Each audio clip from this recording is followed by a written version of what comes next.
وَلَقَدْ يَسَّرْنَا الْقُرْآنَ لِلذِّكْرِ فَهَلْ مِن مُّدَّكِرٍ۔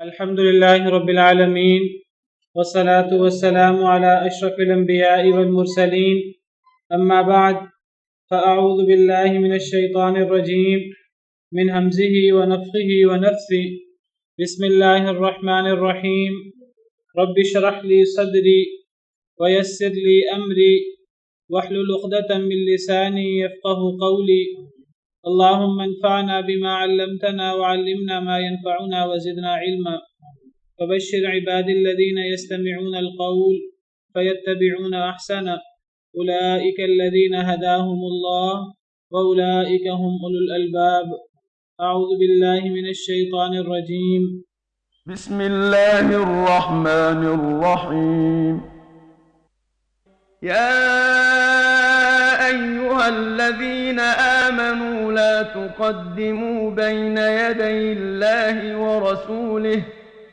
واتقوا الله إن الله سميع عليم يا أيها الذين آمنوا لا ترفعوا أصواتكم فوق صوت النبي ولا تجهروا له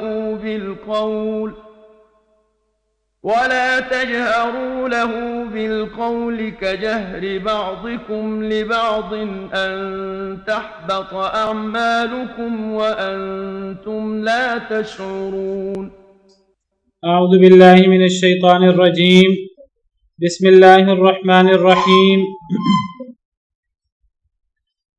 يا أيها الذين آمنوا لا تقدموا بين يدي الله ورسوله واتقوا الله إن الله سميع عليم۔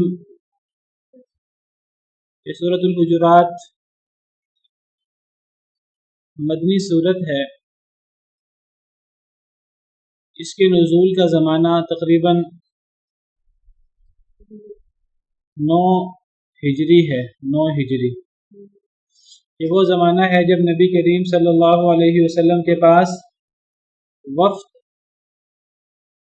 آتے تھے لوگوں کے اسلام قبول کرنے، اور لوگ جماعتوں کی شکل میں آ کر اسلام قبول کر رہے تھے۔ تو یہ وہ زمانہ ہے کہ جب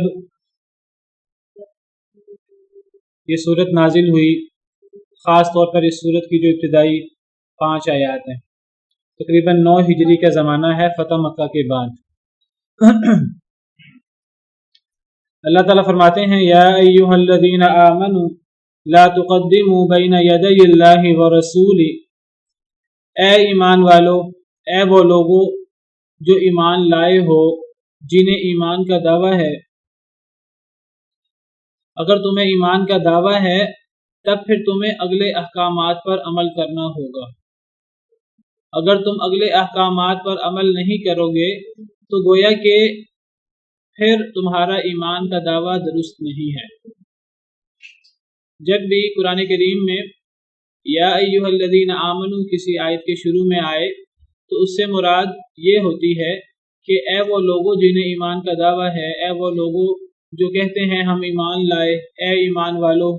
تو گویا کہ یا ایھا الذین آمنوا کے بعد جو حکم دیا جاتا ہے تو اس حکم کا مطلب یہ ہوتا ہے کہ اگر تم ایمان کا دعویٰ کرتے ہو، اگر تم اللہ پر اور اللہ کے رسول پر ایمان لانے کا دعویٰ کرتے ہو، اللہ کے واحد الہ ہونے کی، نبی کریم صلی اللہ علیہ وسلم کے اللہ کے نبی ہونے کی گواہی دیتے ہو، تب پھر تمہیں یہ کام کرنا چاہیے۔ اور اگر تم وہ کام نہیں کرو گے تو پھر تمہارا جو ایمان کا دعویٰ ہے وہ پھر ایک زبانی دعویٰ ہی رہ جائے گا، تو اس کے تقاضے پر عمل نہیں ہو سکے گا۔ تو جب بھی کسی آیت کے شروع میں یا ایھا الذین آمنوا آئے تو اس آیت میں جو حکم ذکر ہو تو اس حکم کو بہت دھیان سے، توجہ سے پڑھنا چاہیے، اور پھر پڑھ کر اس پر عمل کرنے کی کوشش کرنی چاہیے کما حقہ۔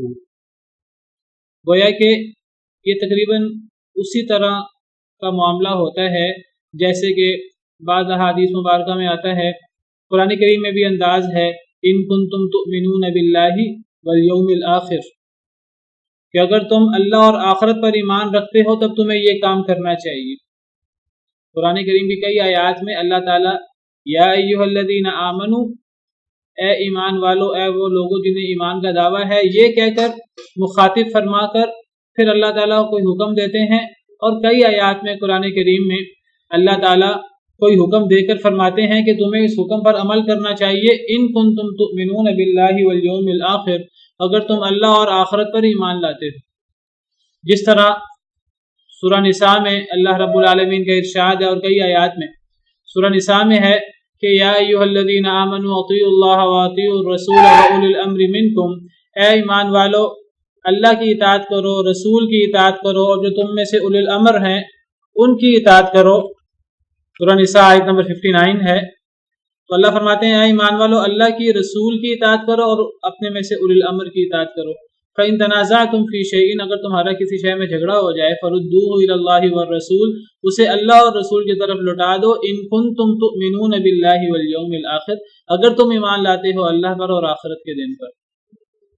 تو اگر تم اللہ اور آخرت کے دن پر ایمان لاتے ہو، پھر تمہیں اپنے اختلافات کا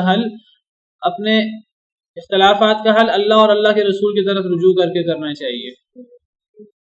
گویا کہ اگر تم اپنے اختلافات کا حل اللہ اور اللہ کے رسول کی طرف رجوع کر کے نہیں کرو گے، کتاب و سنت سے نہیں کرو گے، تو گویا کہ تمہارا اللہ پر اور آخرت پر ایمان کا دعویٰ پھر مشکوک ہے۔ تو اسی معنی میں یا ایھا الذین آمنوا بھی ہے، اے وہ لوگوں جنہیں ایمان کا دعویٰ ہے تم یہ کام کرو۔ گویا کہ اگر تم یہ کام نہیں کرو گے تو پھر تمہارا ایمان کا دعویٰ جو ہے وہ مشکوک ہو جائے گا۔ تو یا ایھا الذین آمنوا کے بعد جو اللہ کا حکم ہو اسے بہت توجہ، بہت اہتمام سے سننا چاہیے، اور پھر اس پر کما حقہ انسان کو اپنی بشری طاقت کے مطابق انسان کو عمل کرنے کی کوشش کرنی چاہیے۔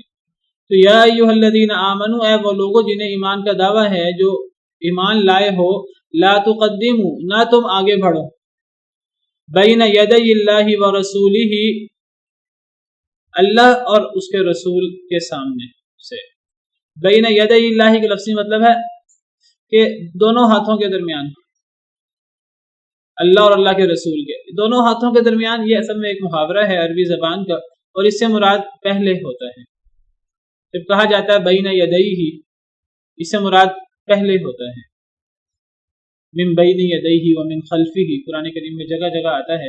تو بین یدیہ کا لفظی مطلب ہے دونوں ہاتھوں کے درمیان، مراد اس سے ہوتا ہے کہ سامنے یا پہلے، اور خلفہ کا مطلب پیچھے یا بعد میں۔ بین یدیہ و خلفہ، قرآن میں یہ ترکیب بار بار استعمال ہوتی ہے، جیسے یہ ہے الا من ارتضى من رسول فانه يسلك من بين يديه ومن خلفه رصدا لا يأتيه الباطل من بين يديه ولا من خلفه وجعلنا من بين ايديهم سدا ومن خلفهم سدا۔ تو یہ قرآن کریم کا ایک عام انداز ہے، من بین ایدیہم ومن خلفہم، یا من بین یدیہ ومن خلفہ، آگے اور پیچھے۔ تو بین یدیہ کا لفظی مطلب ہوتا ہے دونوں ہاتھوں کے درمیان، مراد ہے سامنے پہلے، اور خلف کا مطلب پیچھے یعنی بعد میں۔ تو اے وہ لوگوں جنہیں ایمان کا دعویٰ ہے، اے ایمان والو اللہ اور اللہ کے رسول سے پہلے آگے نہ بڑھو۔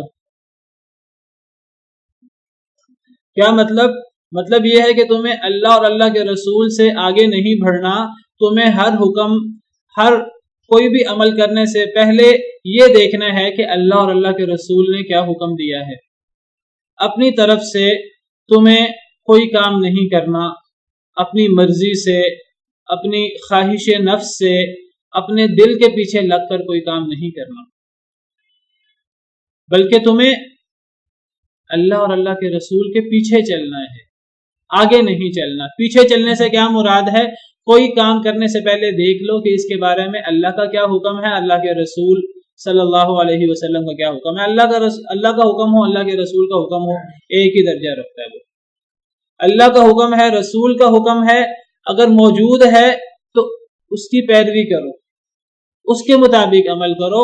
اللہ اور اللہ کے رسول سے آگے جانے کی ضرورت نہیں۔ کیا مطلب؟ اللہ اور اللہ کے رسول کا حکم دیکھے بغیر انسان عمل شروع کر دے، یا پھر ایک انسان کو پتہ ہے کہ اللہ اور اللہ کے رسول کے کیا حکم ہے، وہ اس حکم کے خلاف عمل کرتا ہے، یہ بھی لا تقدموا بین یدی اللہ ورسولہ کے تحت آتا ہے، گویا کہ وہ اللہ اور اللہ کے رسول سے آگے بڑھنے کی کوشش کر رہا ہے۔ تو اللہ اور اللہ کے رسول سے آگے بڑھنے سے کیا مراد ہوا کہ ایک انسان کتاب و سنت دیکھے بغیر اللہ کا حکم، اللہ کی مرضی معلوم کیے بغیر انسان اپنی رائے سے کوئی عمل کرنے کی کوشش کرے، یہ بھی اللہ اور اللہ کے رسول سے آگے بڑھنا ہے، گویا کہ انسان دیکھ ہی نہیں رہا کہ اللہ اور اللہ کے رسول کا کیا حکم ہے۔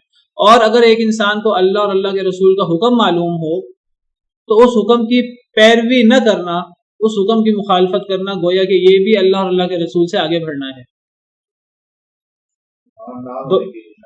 دونوں چیزیں اس کے اندر شامل ہیں۔ ایک بندہ اللہ اور اللہ کے رسول کا حکم دیکھے ہی نہ، یہ بھی اللہ اور اللہ کے رسول کے حکم سے آگے بڑھنے کی۔ مثلا دیکھیے، آپ اس کی مثال ایسے سمجھیں کہ نبی کریم صلی اللہ علیہ وسلم جو ہیں وہ موجود ہیں اور آپ نے لوگوں کو حکم دیا ہوا آپ لوگ یہاں کھڑے ہوں، آپ نے میرے حکم کے مطابق یہاں سے ہلنا نہیں ہے۔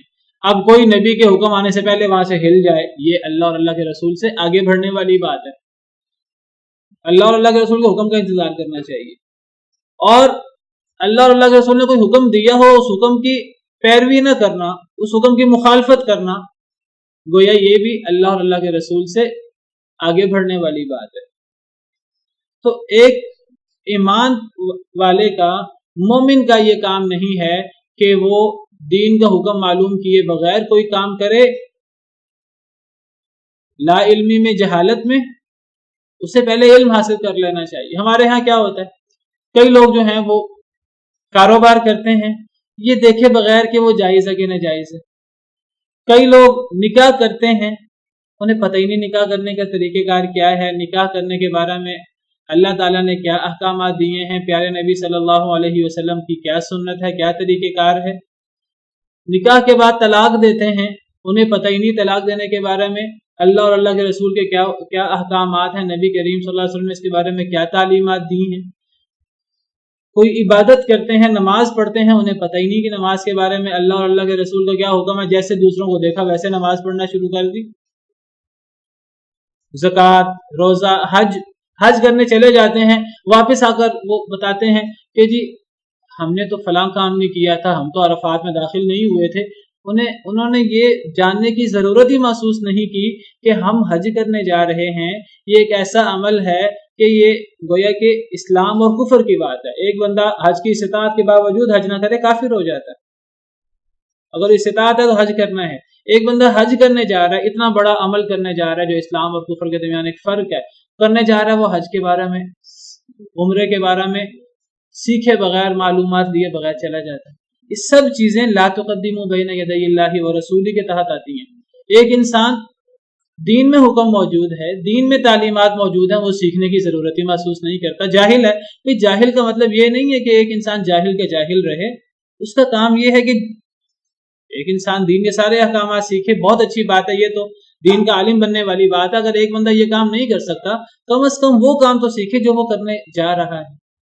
باقی احکامات اگر نہیں وہ جانتا، چلو وہ ابھی اس کو ان احکامات کی ضرورت نہیں پڑی، جو کام کرنے جا رہا ہے وہ کام تو سیکھے۔ ایک انسان اللہ اور اللہ کے رسول کا حکم معلوم کیے بغیر خود ہی عمل شروع کر دے، یہ بھی اللہ اور اللہ کے رسول سے آگے بڑھنا ہے۔ اور اگر اس کو کہیں سے پتہ لگ جائے کہ اس بارے میں یہ اللہ اور اللہ کے رسول کا حکم ہے، وہ توجہ ہی نہ دے، تو کان ہی نہ دھرے، تو یہ بھی اللہ اور اللہ کے رسول سے آگے بڑھنے والی بات ہے۔ ایک ایمان والا یہ کام نہیں کر سکتا۔ ایمان والا کیا کرتا ہے، نہ وہ اللہ اور اللہ کے رسول کا حکم جاننے بغیر جہالت میں کوئی کام کرتا ہے، اور نہ وہ اللہ اور اللہ کے رسول کا حکم جاننے کے بعد اس کی خلاف ورزی کرتا ہے۔ پھر وہ کیا کرتا ہے، وہ پہلے اللہ اور اللہ کے رسول کا حکم معلوم کرتا ہے، پھر اس پر عمل کرتا ہے دل و جان سے۔ یہ ہے ایمان والے کا کام۔ سیدنا معاذ بن جبل سے نبی کریم صلی اللہ علیہ وسلم نے پوچھا، نبی کریم صلی اللہ علیہ وسلم نے انہیں یمن کی طرف بھیجا، صحیح حدیث میں موجود ہے۔ جب حضرت معاذ بن جبل کو نبی صلی اللہ علیہ وسلم نے یمن بھیجا تو آپ نے پوچھا کیف تقضی، اے معاذ کیسے فیصلہ کرو گے؟ جب آپ کسی کو سفیر بنا کر اپنا نمائندہ بنا کر کسی علاقے کی طرف بھیجتے تھے، آپ اس کو دعوت دینے کے لیے بھی بھیجتے تھے، جا کر وہ دعوت کا کام کرے، لوگوں کو اللہ کے رسول کی طرف بلائے. اور پھر جب آپ اس کو بھیجتے کسی علاقے میں، وہاں اگر کچھ لوگ مسلمان ہو جاتے ان کی دعوت پر، تو پھر ان لوگوں کے لیے گورنر اور امیر کی حیثیت بھی وہی صحابی رکھتے تھے، لوگوں کے اختلافات کا فیصلہ بھی وہی صحابی کرتے تھے. اب حضرت معاذ بن جبل کو جب یمن بھیجا داعی بنا کر، تو مطلب یہ تھا کہ حضرت معاذ بن جبل، باقاعدہ دوسری احادیث میں وضاحت ہے کہ اے معاذ، تم اہل کتاب لوگوں کی طرف جا رہے ہو، تم نے جا کر پہلے انہیں عقیدہ سکھانا ہے، لا الہ الا اللہ محمد رسول اللہ سکھانا ہے. اگر ان کو اس کی پہچان ہو جائے پھر انہیں نماز کے بارے میں بتانا ہے، اس کی پہچان ہو جائے پھر زکوٰۃ کے بارے میں بتانا ہے. تو داعی بنا کر حضرت معاذ بن جبل کو یمن بھیجا گیا، بعد میں حضرت علی کو بھی بھیجا گیا یمن. تو اب جب داعی بنا کر بھیجا گیا، اب جو لوگ حضرت معاذ بن جبل کی دعوت پر ایمان لائے اور مسلمانوں کی تعداد بڑھتی گئی یمن میں، اب ان کے اختلافات کا حل بھی حضرت معاذ بن جبل، وہ گورنر بھی تھے گویا کہ یمن کے، اللہ کے رسول صلی اللہ علیہ وسلم کے حکم سے کوئی اختلافات لوگوں کے ہوتے، اس کا حل بھی حضرت معاذ بن جبل نے کرنا تھا. نبی صلی اللہ علیہ وسلم سے دین سیکھا، تو وہ جو دین سیکھا اس کے مطابق ان معاملات کا حل کرنا تھا. جس معاملے کی سمجھ نہ آتی، نیا مسئلہ آ جاتا، تو خط لکھ کر نمائندہ اپنا بھیج کر، سفیر بھیج کر نبی صلی اللہ علیہ وسلم سے معلوم کر لیتے. تو حضرت معاذ بن جبل کو نبی صلی اللہ علیہ وسلم نے جب یمن بھیجا تو فرمایا کیف تقضی، اے معاذ کیسے فیصلہ فرماؤ گے، کیسے فیصلہ کرو گے، اگر کوئی جھگڑا نمٹانے کی صورت پیش آ گئی تو کیا کرو گے؟ فقال، تو انہوں نے عرض کیا اقضی بما فی کتاب اللہ، کہ میں کتاب اللہ کے مطابق فیصلہ کروں گا. جتنا قرآن اتر چکا ہے میں نے وہ قرآن یاد کیا ہے، میں حلال و حرام کے مسئلے جانتا ہوں، میں نے سیکھے ہیں آپ سے، قرآن سیکھا ہے آپ سے، آپ کا فرمان سیکھا ہے، میں کتاب اللہ کے مطابق فیصلہ کروں گا. قال، فرمایا فَإِن لَّمْ يَكُنْ فِي كِتَابِ اللَّهِ، اگر اللہ کی کتاب میں اس مسئلے کا حل نہ ملا تو کیا کرو گے؟ عرض کیا فَبِسُنَّةِ رسول اللہ صلی اللہ علیہ وسلم، تو آپ کی سنت جو دوسری وحی ہے، وحی خفی سنت، قرآن کے علاوہ وحی، اس میں دیکھوں گا کہ اللہ کے رسول نے اس بارے میں کیا حکم دیا تھا، کیا فیصلہ کیا تھا، میں نے آپ کے پاس رہ کے دین سیکھا ہے.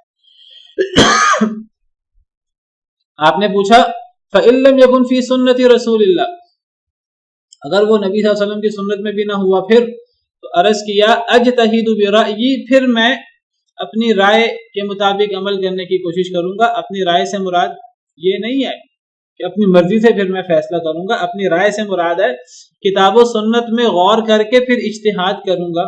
جو کتاب و سنت، ایک تو ہے نا کہ کتاب و سنت میں اس مسئلے کا صریح حل موجود ہو، پھر تو میں وہ صریح حل کروں گا. اگر کتاب و سنت میں صریح حل نہ ملا، کتاب اللہ میں دیکھوں گا، سنت رسول اللہ میں دیکھوں گا، اگر صریح حل نہ ملا تب کتاب اللہ اور سنت رسول اللہ میں گہرا غور و خوض کر کے اجتہاد کرنے کی کوشش کروں گا.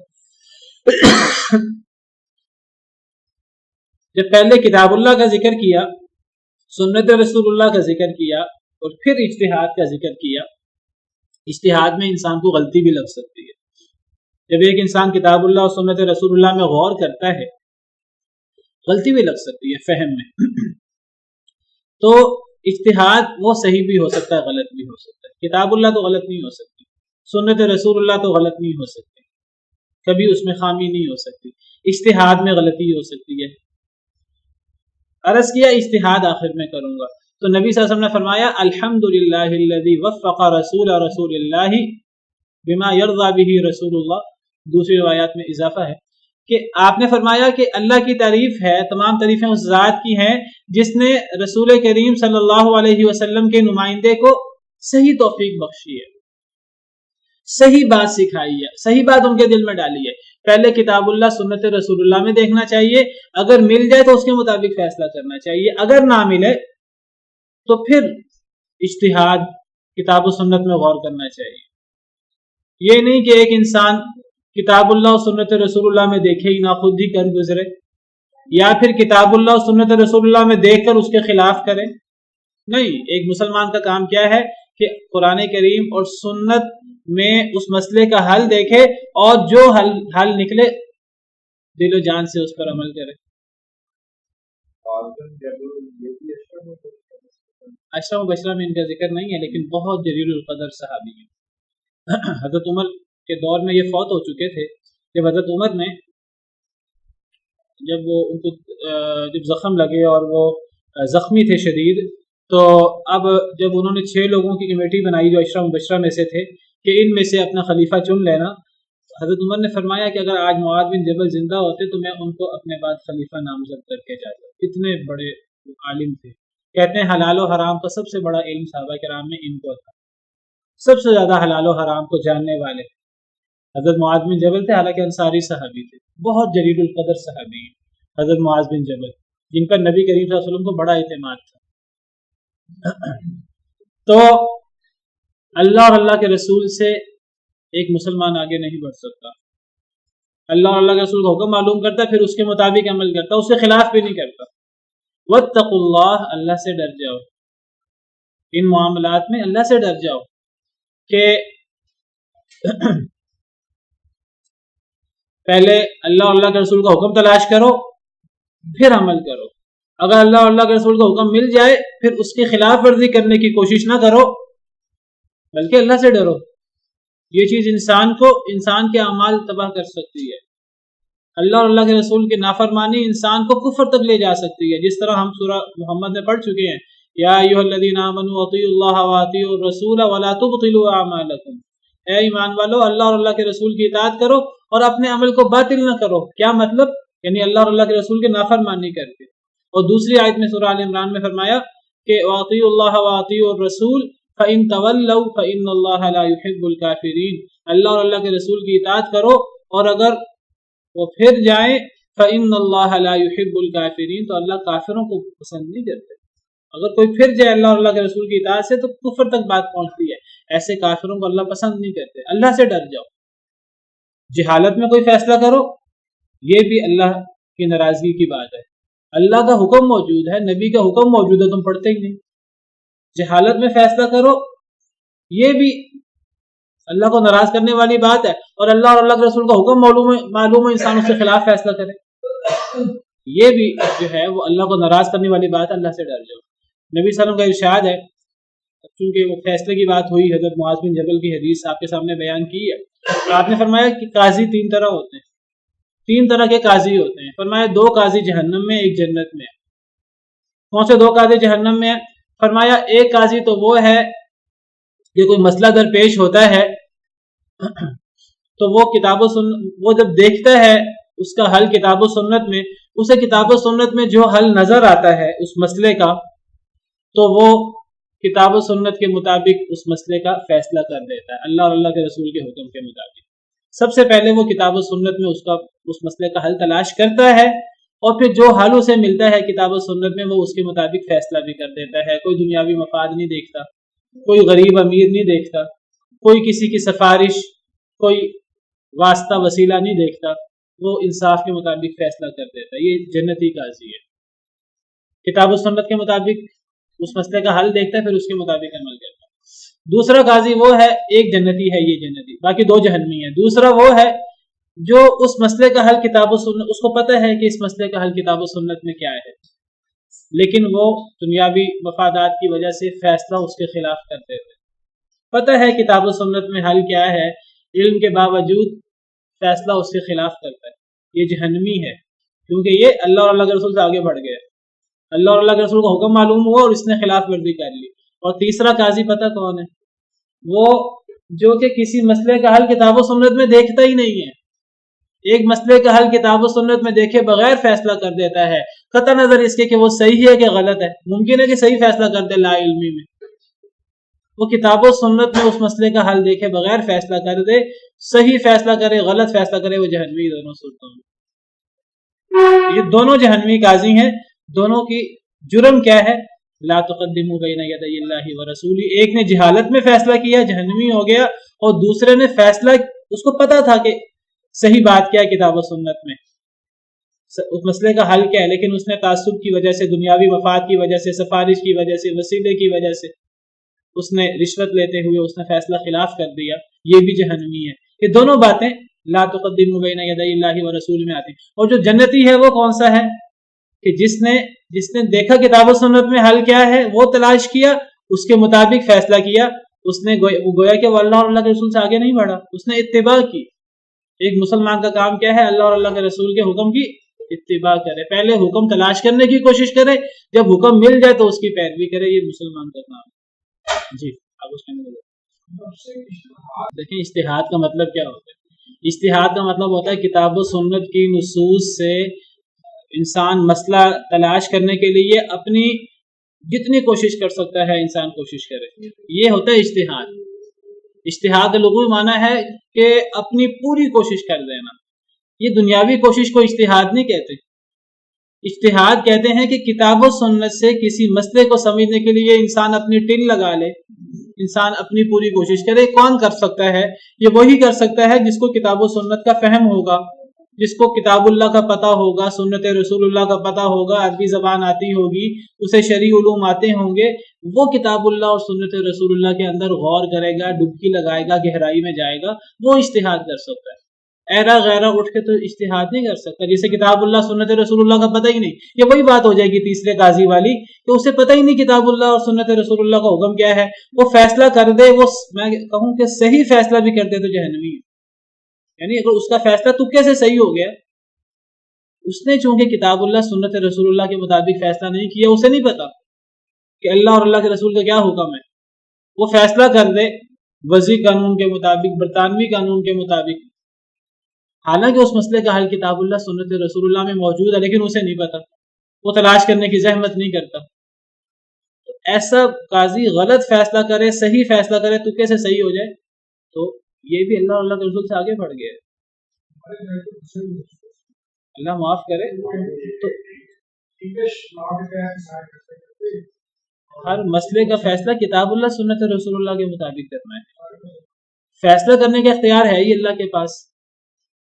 اب اگر ایک انسان فیصلہ کرتا ہے کسی کا، تو یا تو اللہ اور اللہ کے رسول کے حکم کے مطابق فیصلہ کرے، اور اگر نہیں پتا تو وہ پھر معذرت کر لے کہ جی میں اس مسئلے کا حل نہیں بتا سکتا۔ اگر وہ لا علمی میں فیصلہ کرتا ہے یا پھر اس کو پتہ ہے کتاب اللہ سنت رسول اللہ میں کیا ہے لیکن غلط فیصلہ کرتا ہے، دونوں صورتوں میں جہنمی ہے۔ ایک صورت میں بچتا ہے کہ وہ علم حاصل کرے کتاب اللہ سنت رسول اللہ کا، جو اس کو حل ملے وہ اس کے مطابق فیصلہ کرے، یہ جنتی ہے۔ ان اللہ یأمرکم ان تؤدوا الامانات الی اہلها، اللہ تمہیں حکم دیتے ہیں امانتیں ان کے اہل کے سپرد کرو۔ ایک شخص استاد بننے کا اہل ہی نہیں ہے، اس کو استاد بنا دینا۔ ایک شخص قاضی بننے کا اہل ہی نہیں ہے، اسے قاضی بنا دینا۔ ایک شخص ایک ذمہ داری اٹھانے کا اہل ہی نہیں ہے، اسے سفارش کی وجہ سے، دنیاوی مفادات کی وجہ سے وہ عہدہ دے دینا، اس سب کی سب چیزیں ان اللہ یأمرکم ان تؤدوا الامانات الی اہلها کے مخالف ہیں۔ اور قیامت کی نشانیوں میں سے ایک نشانی یہ ہے کہ غیر اہل لوگوں کو عہدے سپرد کیے جائیں گے۔ تو بہرحال ایمان والوں کا کام یہ ہے کہ وہ اللہ اور اللہ کے رسول سے آگے نہ بڑھیں، اللہ سے ڈر جاؤ۔ چھوٹا معاملہ نہیں، بہت بڑا معاملہ ہے۔ ان اللہ سمیع علیم، بے شک اللہ تعالیٰ سننے والا ہے یعنی تمہارے اقوال کو، علیم جاننے والا ہے یعنی تمہارے اعمال کو، تمہاری باتوں کو، تمہارے اعمال کو۔ اللہ تمہارے اقوال کو بھی سنتا ہے، تمہارے اعمال کو بھی جانتا ہے، ہر چیز جانتا ہے۔ اگر تم اللہ اور اللہ کے رسول سے آگے بڑھو گے تو پھر اپنا انجام خود ہی سوچ لو، اللہ سے ڈر جاؤ۔ یا ایھا الذین آمنوا لا ترفعوا اصواتکم فوق صوت النبی، اے ایمان والو، لا ترفعوا اصواتکم فوق صوت النبی، نہ تم بلند کرو اپنی آوازوں کو نبی کی آواز سے اوپر، اپنی آوازوں کو نبی کی آواز سے اوپر نہ کرو، اپنی آوازوں کو نبی کی آواز سے بلند نہ کرو۔ نبی کریم صلی اللہ علیہ وسلم، نبی کریم صلی اللہ علیہ وسلم کے حوالے سے مسلمان کے لیے آداب بیان کیے جا رہے ہیں۔ نبی کریم صلی اللہ علیہ وسلم کا جو مقام ہے اسلام میں، وہ مقام بیان کیا جا رہا ہے۔ پہلا مقام یہ بیان کیا کہ اللہ اور اللہ کے رسول کا حکم معلوم کیے بغیر فیصلہ نہ کرو، اللہ اور اللہ کے رسول کا حکم معلوم کیے بغیر عمل نہ کرو، یہ نبی کریم صلی اللہ علیہ وسلم کے احترام کے منافی ہے۔ اللہ اور اللہ کے رسول کا حکم پتہ لگے اس کی مخالفت نہ کرو، آگے نہ بڑھو، ہر چیز آ جاتی ہے۔ پہلا ادب اللہ اور اللہ کے رسول سے آگے نہ بڑھو، اس میں دونوں چیزیں آ جاتی ہیں۔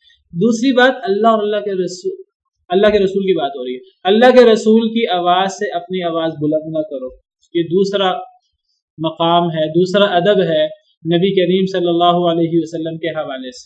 آپ کی مبارک زندگی میں ظاہری طور پر کسی صحابی کی آواز نبی کی آواز سے بلند نہ ہو، اور آپ کے فوت ہونے کے بعد کسی شخص کی آواز نبی کی آواز سے بلند نہ ہو، یعنی کوئی بندہ نبی کی حدیث آنے کے بعد اپنی رائے پیش نہ کرے۔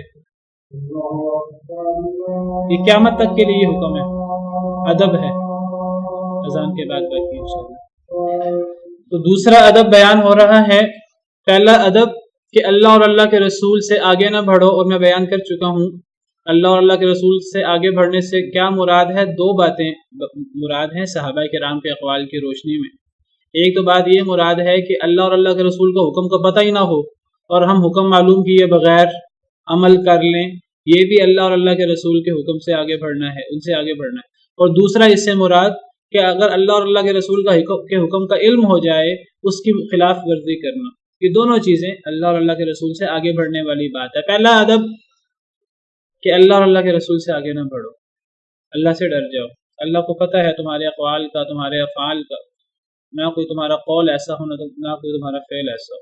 دوسرا حکم، دوسرا ادب نبی کریم صلی اللہ علیہ وسلم کے حوالے سے کہ اپنی آواز کو نبی کی آواز سے بلند نہ کرو۔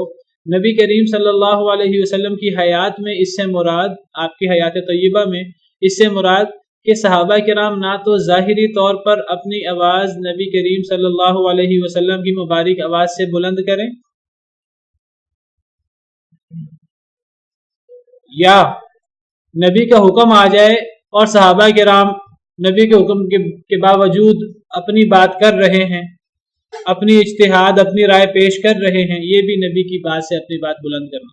اور نبی کریم صلی اللہ علیہ وسلم کے فوت ہو جانے کے بعد، اب آج تو نبی کریم صلی اللہ علیہ وسلم موجود نہیں ہیں کہ ہم ظاہری طور پر اپنی آواز آپ کی آواز سے بلند کریں، ہمیں یہ خطرہ ہو۔ زیادہ سے زیادہ یہ کہا جا سکتا ہے کہ نبی کریم صلی اللہ علیہ وسلم کی مبارک قبر کے پاس مسجد نبوی میں انسان شور نہ مچائے، انسان نبی کریم صلی اللہ علیہ وسلم کی حیات میں بھی ظاہری طور پر انسان دھیان کرے، اور آپ کی وفات کے بعد بھی انسان کم از کم نبی کریم صلی اللہ علیہ وسلم کی مبارک قبر کے آداب کا خیال رکھے۔ اور اس سے مراد قیامت تک یہ ہے کہ کوئی شخص نبی کریم صلی اللہ علیہ وسلم کے حکم آنے کے بعد، آپ کی حدیث مبارکہ آنے کے بعد پھر انسان اس کے خلاف کوئی بات کرے یا انسان اپنی رائے استعمال کرے، حدیث سننے کے بعد انسان کہے کہ جی فلاں امام کا تو یہ قول ہے، مجھے تو یہ سمجھ آتی ہے، فلاں نے تو یہ فرمایا ہے، وہ کوئی بڑے سے بڑا بھی آ جائے، نبی کریم صلی اللہ علیہ وسلم کی صحیح حدیث آ جائے تو نبی کریم صلی اللہ علیہ وسلم کی صحیح بات آنے کے بعد جو مرضی ہو اس کا قول رد کر دیا جائے گا، دیوار پہ مار دیا جائے گا۔ مختلف اقوال ہیں علماء کے۔ کسی امام نے فرمایا کہ اگر میری بات نبی کی بات سے خلاف ہو تو میری بات کو دیوار پر مار دو، کسی نے کہا اگر میری بات نبی کی بات سے خلاف ہو میری بات کو چھوڑ دو، کسی نے تو یہاں تک کہا کہ اگر میری بات نبی کی بات کے خلاف ہو میری بات پر پیشاب کر دو۔ امام عامر شابی بہت بڑے تابعی ہیں، 500 صحابہ کرام کے شاگرد ہیں، وہ یہ فرمایا کرتے تھے، کہتے تھے میری پھر بات کی حیثیت ہی نہیں رہ جاتی اگر میری بات نبی کی بات کے خلاف ہو، اگر مجھے حدیث کا پتہ نہیں ہے اور اگر میں کوئی ایسی بات کر بیٹھتا ہوں جو نبی کی بات کے خلاف ہے تو میری بات پہ پیشاب کر دو، کوئی حیثیت نہیں ہے میری بات۔ یہ سب چیزیں لا ترفعوا اصواتکم فوق صوت النبی میں آتی ہیں۔ 500 صحابہ کرام کے شاگرد ہیں، قاضی عامر شابی صحابہ کرام کی موجودگی میں، ایک قاضی شریح ہیں، وہ قاضی تھے، تابعیوں میں سے ہیں، تابعین میں سے ہیں، اور وہ صحابہ کرام کے دور میں ان کو قاضی بنایا گیا، وہ فیصلہ کرتے تھے۔ قاضی شریح ہیں، تابعی ہیں، اور ایک قاضی عامر شابی یہ بھی تابعی ہیں، یہ بھی قاضی تھے، فیصلہ کرتے تھے، 500 صحابہ کرام کے شاگرد ہیں، 500 صحابہ کرام سے ملاقات ثابت ہے، یہ بات فرمایا کرتے تھے۔ تو بہرحال اے ایمان والو، نہ تم بلند کرو اپنی آوازوں کو نبی کی آواز سے اوپر، وَلَا تَجْهَرُوا لَهُ بِالْقَوْلِ كَجَهْرِ بَعْضِكُمْ لِبَعْضٍ، اور نہ تم بلند کرو ان کے لیے بات کو کجہر بعضکم لبعض، جیسے بلند کرنا بعض تمہارے کا بعض کے لیے. نبی کے سامنے بات کو ایسے بلند نہ کرو جیسے بعض تمہارا بعض سے بات کر رہا ہوتا ہے. نبی سے بات کرتے وقت نبی کی بات کو عام انسان کی بات نہ سمجھو، نبی کی شخصیت کو عام انسان کی شخصیت نہ سمجھو، نبی کے حکم کو عام انسان کا حکم نہ سمجھو، نبی کو عام انسان جیسا نہ سمجھو،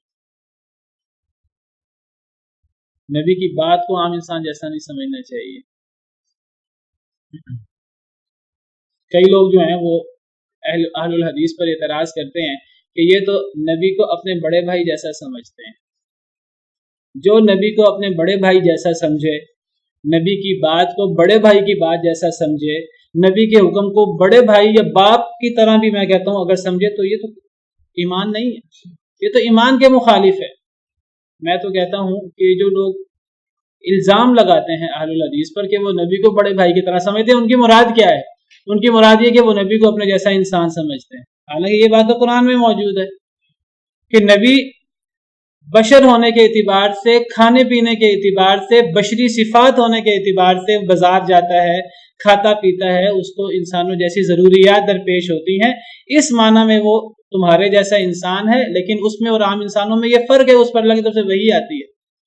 کیونکہ اہل الحدیث جو ہیں وہ نبی کریم صلی اللہ علیہ وسلم کو قرآن کریم کے مطابق، سنت رسول اللہ نبی صلی اللہ علیہ وسلم کے فرمانات کے مطابق وہ انسان سمجھتے ہیں، ان کو نوری مخلوق یا فرشتہ نہیں سمجھتے، نور میں نور اللہ نہیں سمجھتے. تو اس معنی میں وہ انسان سمجھتے ہیں. وہ الزام لگاتے ہیں دیکھو جی بڑے بھائی کی طرح سمجھتے ہیں. میں کہتا ہوں کہ جو لوگ یہ الزام لگا رہے ہیں اہل الحدیث پر، در حقیقت وہ نبی کی بات کو عام انسانوں کی بات سمجھتے ہیں. کیسے؟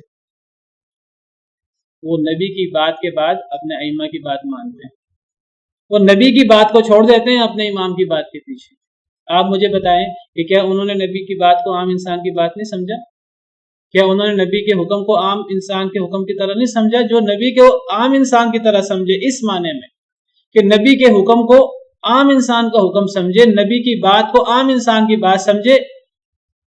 ان تحبط اعمالکم، اللہ فرماتے ہیں کہیں ایسا نہ ہو کہ تمہارے اعمال ضائع ہو جائیں، وانتم لا تشعرون، اور تمہیں پتہ بھی نہ ہو. یہ تو انسان کو چیز کفر تک لے جا سکتی ہے.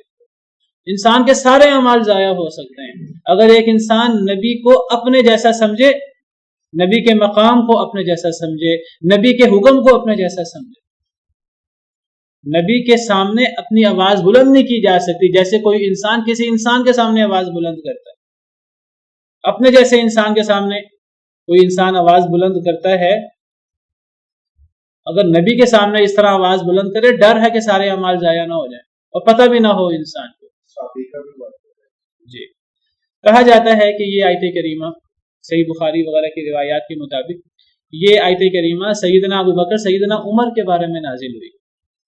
ایک دفعہ سیدنا ابو بکر سیدنا عمر کا آپس میں اختلاف ہو گیا. صحیح بخاری صحیح مسلم کی حدیث ہے. حضرت ابن ابی ملیکہ کہ مشہور تابعی ہیں، کہتے ہیں کہ یہ تقریباً 30 کے قریب صحابہ کرام سے ان کی ملاقات ثابت ہے. کہتے ہیں میں نے 30 کے قریب صحابہ کرام کا زمانہ پایا ہے، میں نے ان سے ملاقات کی ہے. ابن ابی ملیکہ بہت بڑے تابعی ہیں، بہت بڑے عالم ہیں. وہ فرماتے ہیں کاد الخیران ان یہلکا، دو بہترین اس امت کے لوگ قریب تھے ہلاک ہو جاتے.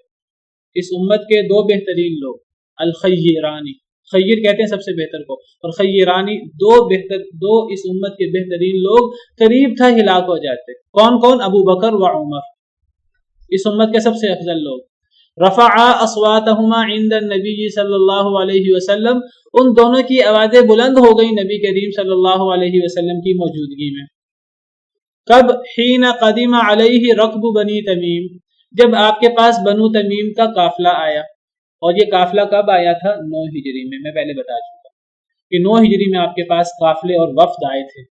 تو تب بنی تمیم کا قافلہ بھی تب آیا تھا. اب ان پر امیر کس کو بنایا جائے، ان کا حکمران کس کو بنایا جائے؟ نبی کریم صلی اللہ علیہ وسلم کے سب سے بڑے مشیر سیدنا ابو بکر سیدنا عمر. نبی صلی اللہ علیہ وسلم نے ان سے مشورہ کیا تو فاشار احدہما، ان دونوں میں سے ایک نے اشارہ کیا بالاقرع بن حابس، اقرع بن حابس کے بارے میں کہ انہیں امیر بنا دیا جائے. جو بنی مجاشع میں سے ہیں. واشار الاخر برجل آخر، اور دوسرے نے، حضرت ابوبکر حضرت عمر میں سے ایک نے اقرا بن حابس کا ذکر کیا اور دوسرے نے کسی دوسرے شخص کا ذکر کیا کہ اسے امیر بنا دیا جائے. قال نافع، نافع کہتے ہیں اس حدیث میں ابن ابی ملیکہ کے جو شاگرد ہیں وہ نافع ہیں. نافع کہتے ہیں لا احفظ اسمہ، ابن ابی ملیکہ نے دوسرے کا نام ذکر کیا تھا. ایک نے اقرا بن حابس کا ذکر کیا حضرت ابوبکر حضرت عمر میں سے، ایک نے اقرا بن حابس کا ذکر کیا اور دوسرے ابوبکر عمر میں سے کسی اور کا نام ذکر کیا. امام نافع کہتے ہیں مجھے وہ نام بھول گیا. ابن ابی ملیکہ نے بیان کیا تھا ہمارے استاد نے، میں بھول گیا ہوں کہ دوسرے کا نام کیا تھا. تو ابو بکر نے عمر سے کہا، دونوں کا اختلاف ہو گیا. تو ابو بکر نے عمر سے کہا نبی صلی اللہ علیہ وسلم موجود ہیں، ما اردت الا خلافی، تم نے تو میرا خلاف ہی کرنا ہوتا ہے، تم ہمیشہ میری مخالفت ہی کرتے ہو. جب میں ایک رائے دے رہا ہوں اقرا بن حابس کا یا کسی دوسرے کا تو تم میری رائے سے اتفاق کر لیتے. جو ذی رائے شخص ہوتا ہے اس کا اختلاف بھی ہو جاتا ہے.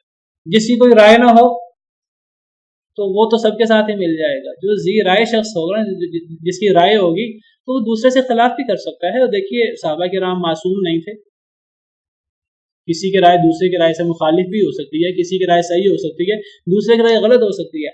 بس حضرت ابوبکر صدیق نے عمر سے کہا رضی اللہ عنہما وارضاہما کہ تم نے تو میرے خلاف ہی کرنا ہوتا ہے ہمیشہ، تم نے میری تائید کیوں نہیں کی، تم نے میرے خلاف کیوں کیا. حضرت عمر نے کہا ما اردت خلافک، میں نے آپ کے خلاف کرتے ہوئے میں نے یہ رائے نہیں دی، بس میرے ذہن میں یہ رائے آئی میں نے وہ رائے دی. ہر بندہ اپنی رائے میں آزاد ہوتا ہے. میں نے آپ کی خلاف ورزی نہیں کی، آپ کی مخالفت میں میں نے دوسرے کا نام پیش نہیں کیا. میرے ذہن میں آیا کہ وہ ہونا چاہیے، میں نے تو کھل کر اپنی رائے دی ہے. فارتفعت اصواتهما، دونوں کی آوازیں بلند ہو گئیں. نبی صلی اللہ علیہ وسلم موجود تھے. فانزل اللہ، تو اللہ نے یہ آیتیں نازل کر دی، یا ایھا الذین آمنوا لا ترفعوا اصواتکم، اے ایمان والو اپنی آوازیں بلند نہ کرو. یعنی یہ غلطی سے سیدنا ابوبکر سیدنا عمر سے یہ ہو گیا. ابن ابی ملیکہ کہتے ہیں کہ قریب تھا دو اس امت کے بہترین لوگ ہلاک ہو جاتے، لیکن اللہ تعالیٰ نے مہلت دی، اللہ تعالیٰ نے معاف کیا، اللہ تعالیٰ نے آیت اتار دی. ابن زبیر رضی اللہ عنہ، عبداللہ بن زبیر مشہور صحابی ہیں، حضرت ابوبکر صدیق کے نواسے ہیں، حضرت اسما کے بیٹے ہیں. حضرت اسما کی شادی حضرت زبیر بن عوام جو اشرم بشرہ میں سے ان سے ہوئی تھی. حضرت ابوبکر کی بیٹی اسما، ان کی شادی زبیر بن عوام سے ہوئی تھی. ان کے بیٹے ہیں عبداللہ بن زبیر جو حضرت ابوبکر صدیق کے کیا لگے نواسے. حضرت عبداللہ بن زبیر کہتے ہیں فما كان عمر يسمع رسول اللہ صلی اللہ علیہ وسلم بعد هذه الآیہ، اس آیت کے اترنے کے بعد. کون سی آیت؟ یا ایھا الذین آمنوا لا ترفعوا اصواتکم. ایک دفعہ غلطی ہو گئی، اب دوبارہ عمر کیسے یہ غلطی کریں؟ جب یہ آیت نازل ہوئی تو اس کے بعد نہیں تھے عمر کے سنا سکتے رسول کریم صلی اللہ علیہ وسلم کو اس آیت کے بعد. اب اس کے آیت کے بعد تو حضرت عمر اتنی ہلکی آواز میں بات کرتے کہ کئی دفعہ نبی کریم صلی اللہ علیہ وسلم کو ان کی آواز ہی سنائی نہ دیتی. حتیٰ یستفہمہ، حتیٰ کہ نبی کریم صلی اللہ علیہ وسلم کو حضرت عمر سے پوچھنا پڑتا اے عمر تم نے کیا کہا ہے. حالانکہ حضرت عمر کی آواز بلند تھی طبی طور پر، لیکن دیکھیے صحابہ کرام کس طرح اللہ اور اللہ کے رسول کے حکم پر عمل کرتے تھے. طبی طور پر ان کی آواز بلند تھی، لیکن جب یہ آیت نازل ہوئی ان سے غلطی ہو گئی حضرت ابوبکر عمر سے. تو حضرت عمر کے بارے میں آتا ہے، حضرت عبداللہ بن زبیر کہتے ہیں کہ اس کے بعد حضرت عمر نبی کی موجودگی میں اتنی ہلکی آواز سے بات کرتے کہ کئی دفعہ نبی صلی اللہ علیہ وسلم کو آپ کی آواز ہی سنائی نہ دیتی، حتیٰ کہ نبی صلی اللہ علیہ وسلم کو سوال کرنا پڑتا کہ اے عمر تم نے کیا کہا ہے. تو یہ آیت کریمہ سیدنا ابوبکر سیدنا عمر کے بارے میں نازل ہوئی. اور بھی ایک اور بھی شان نزول ہے اس آیت کا، تو وہ انشاءاللہ وقت ختم ہو گیا ہے، کل بیان کروں گا. بہرحال ان آیات کریمہ کا خلاصہ یہ ہے کہ اللہ اور اللہ کے رسول کے حکم آنے کے بعد اس کی خلاف ورزی نہیں کرنی چاہیے. اللہ اور اللہ کے رسول کی بات سے اپنی بات کو، اپنی آواز کو بلند نہیں کرنا چاہیے. اور یہ بھی اس میں شامل ہے کہ اگر ایک انسان کو کتاب اللہ اور سنت رسول اللہ کا حکم پتہ نہ ہو تو لا علمی میں انسان کو بات نہیں کرنی چاہیے. یہ سب باتیں جو ہیں وہ ان آیات کے ادب میں شامل ہیں. باقی انشاءاللہ کل سبحان ربک رب العزت عما یصفون وسلام علی المرسلین والحمد للہ. في رحبه تحلو الحياة شوقا